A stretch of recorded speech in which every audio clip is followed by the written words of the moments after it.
May tamang panahon nga ba sa pagmamahal? Paano mo ba malalaman kung tadhana mo na ang maging masaya? Kung di ka siguradong sa habang buhay, kayo ay magkasama.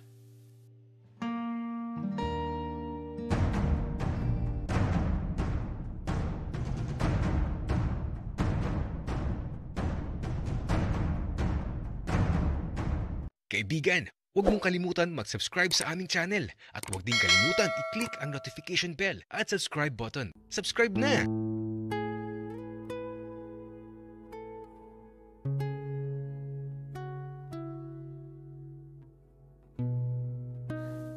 Paalam, Jiro. Sana mapatawad mo ako sa paglisan ko.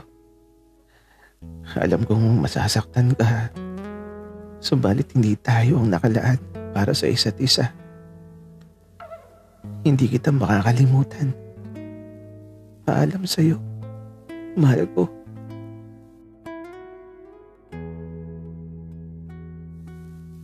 Marahan kong inayos ang mga gamit ko. At bago ko tuluyang lumabas sa silid ni Jiro, pinagmamasdan ko lang siya habang mahimbing na natutulog sa kama. Ito na marahil ang huling pagkikita namin ni Jiro. Kaya naman, nang lumabas na ako sa silid ni Jiro, bitbit ko ang lahat ng mga alaalang nabuo naming dalawa. At ang regalo niyang cute na aso aalagaan kong mabuti. At isasama ko sa paghahanap ng sagot sa sumpang bumabalot sa katawan ko. Sa bawat paghakbang ko, di ko na napigilan na umagos ang mga luha ko.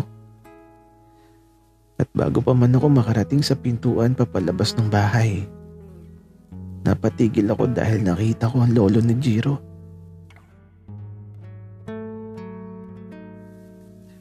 Aalis ka na ba, iho?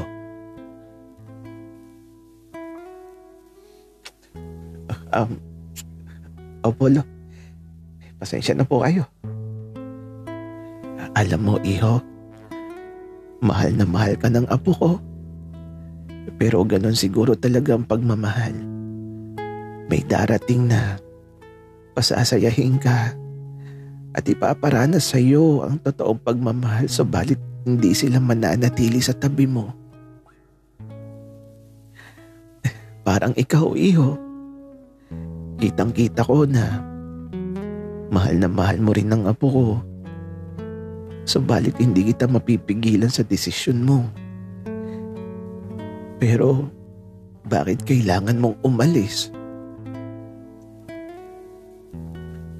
Lo, sasabihin ko po sa inyo ang totoo. Alam kong imposible at baka di kayo maniwala, pero sasabihin ko lang po ang totoo. Sige, iho. Makikinig ako. Lo, sobrang mahal ko po talaga si Jiro. Kaya alam ko pong darating ang panahon na pareho lang kaming masasaktan. Kaya habang maaga pa po, dapat tapusin ko na po ang lahat. Kasi po, Lo, alam niyo po, hindi ako tumatanda.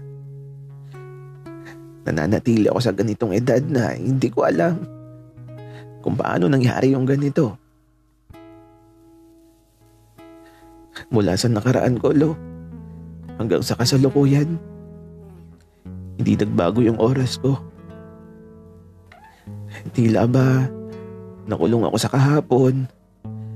Sa nakaraang minsang may nakilala ako na kamukhang-kamukha ni Jiro, Lo. Minahal ko siya ng higit sa lahat. Minahal ko siya ng buong puso ko. Subalit iniwan niya ako dahil sa malubhang karamdaman. Ganito nga rin po yung panahon ng mga oras na yun. Malakas ang ulan, kumukulog, kumikidlat, At yung malaking puno na nakikita nyo doon sa pasyalan, ako po ang nagtanim nun. At sa tabi ng puno na yon, doon ko po inilibing ang katawan ng taong minahal ko sa nakaraan. At kasabay po nung paglilibing ko sa kanya, Lo, isinumpa ko na siya lang ang mamahalin ko sa habang panahon. Siya lang at wala nang iba, kasabay ng mga kulog at kidlat. Subalit, nung makilala ko po si Jiro, nagbago po ang lahat, Lo. Tila ba, muling nabuhay yung puso ko.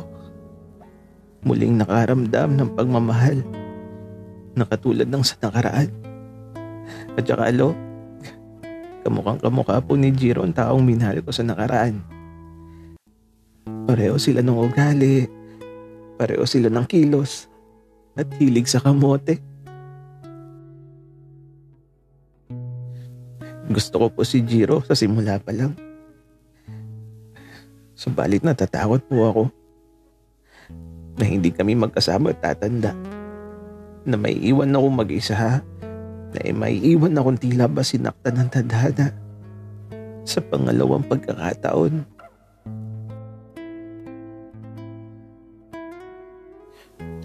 Iho, nauunawaan kita.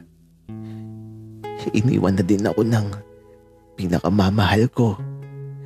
Pero alam mo kung ano yung pinakamasaya sa lahat.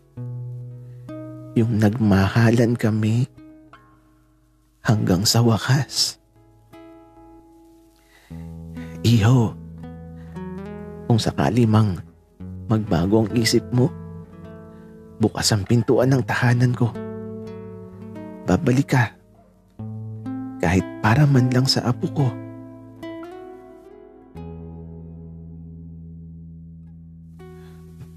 Lo, bahala na po. Sige po, alis na po ako.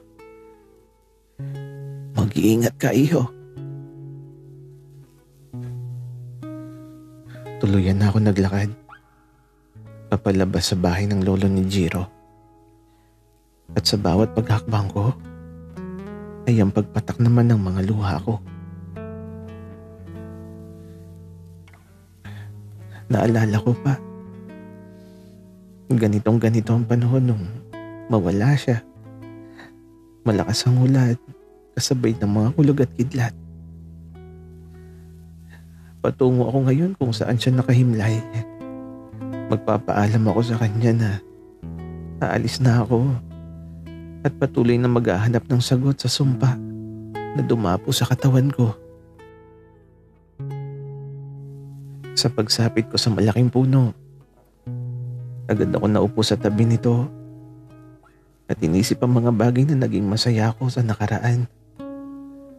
Mga bagay na hindi ko makakalimutan habang nabubuhay ako.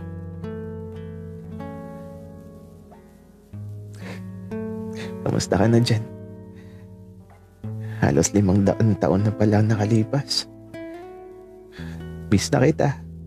Alam mo, may nakilala ako. Kamukhang-kamukha mo. Jiro yung pangalan niya.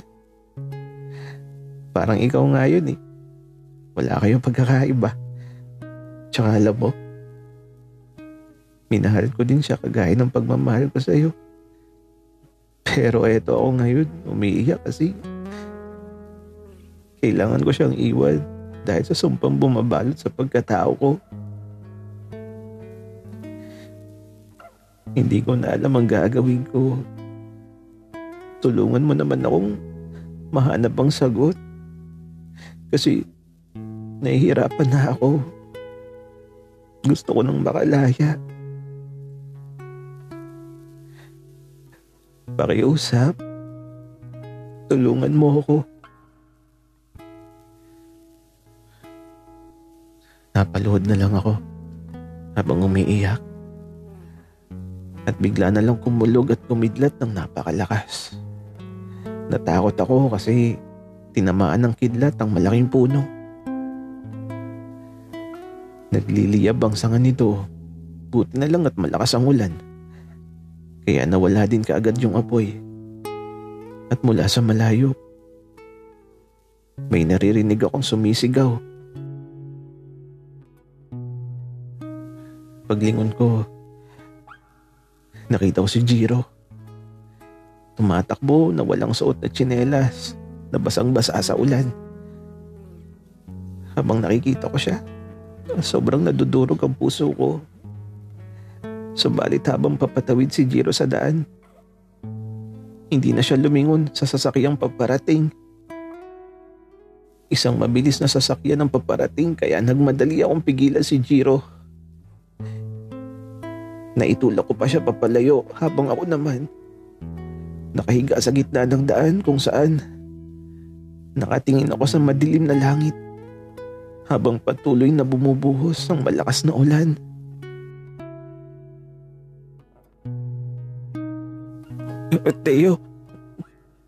Teo, huwag mo akong iiwan. Tulungan niyo ako. Sang lolo. Jiro, mahal na mahal kita. Sana mapatawad mo ako.